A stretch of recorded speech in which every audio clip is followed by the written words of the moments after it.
और India alliance की सहयोगी समाजवादी पार्टी में टिकटों को लेकर घमासान मचा हुआ है। सपा अभी तक सभी सीटों पर उम्मीदवारों की घोषणा नहीं कर पाई है, लेकिन उससे पहले ही प्रत्याशी बदलने से पार्टी की मुश्किलें बढ़ गई है।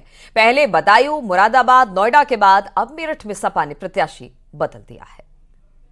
कंफ्यूजन ही कंफ्यूजन है, सॉल्यूशन कुछ पता नहीं, सॉल्यूशन जो मिला था सारा क्वेश्चन क्या था पता नहीं।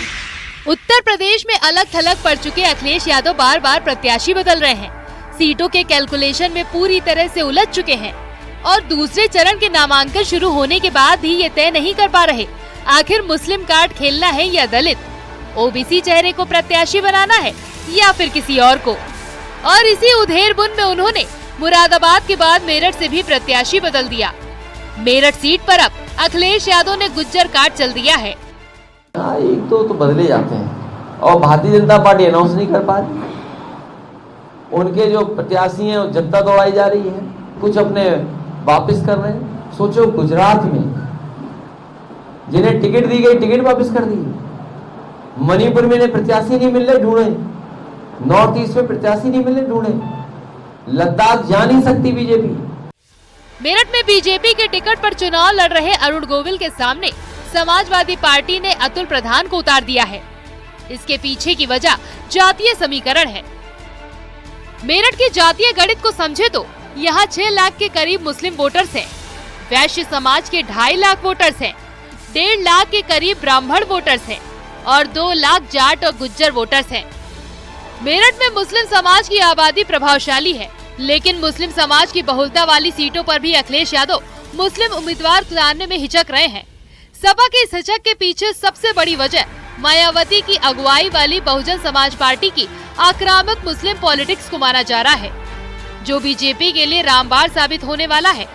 तभी तो अरुण गोविल से लेकर बीजेपी के तमाम दिग्गज जीत की भविष्यवाणी कर चुके हैं।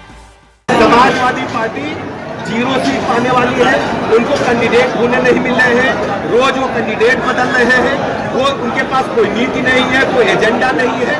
जब सपा सत्ता में रही है, गुंडे, माफिया, मवाली, लुच्चे, लफंगे गरीब जनता को, व्यवसायियों को, किसानों को परेशान करते रहे। उत्तर प्रदेश की जनता ने उन्हें नकार दिया है, वो रसातल की तरफ जाने वाले। उत्साह है यहाँ पर जनसंपर्क में, जितना भी मैंने देखा, मुझे पूरा उम्मीद है कि जितना प्यार और जितना सम्मान मुझे आज तक मिलता रहा है, यहाँ इलेक्शन की बात सुनकर मेरठ में वो पहले से भी ज्यादा मिल रहा है। मैं भारतीय जनता पार्टी का धन्यवाद भी करना चाहूँगा और उसके लिए उसमें मैं सहयोग करके, जो हमारे प्रधानमंत्री ने इस बार कहा है कि 400 का आंकड़ा पार होगा। दरअसल अखिलेश यादव अब तक आधा दर्जन से अधिक सीटों पर प्रत्याशी बदल चुके हैं, तो कन्नौज में मामला अब तक फंसा है, क्योंकि पहले खबर आई थी कि यहाँ अखिलेश यादव खुद चुनाव लड़ेंगे, लेकिन फिर तेज प्रताप यादव के नाम की चर्चा होने लगी। ऐसे में बड़ा सवाल है, अखिलेश बार बार प्रत्याशी क्यों बदल रहे हैं? क्या प्रत्याशी बदलना किसी रणनीति का हिस्सा है, या प्रत्याशी बदलने की वजह पार्टी में गुटबाजी है, या अखिलेश यादव सच में कंफ्यूज हैं? हालांकि इस बदलाव के जो भी मायने हो, लेकिन ये तो साफ है, मेरठ की जंग अब दिलचस्प हो चुकी है, क्योंकि एक तरफ टीवी के राम अरुण गोविल हैं, तो दूसरी तरफ समाजवादी पार्टी से अतुल प्रधान। ऐसे में अब जनता तय करेगी अगले 5 साल तक उनका सांसद कौन होगा।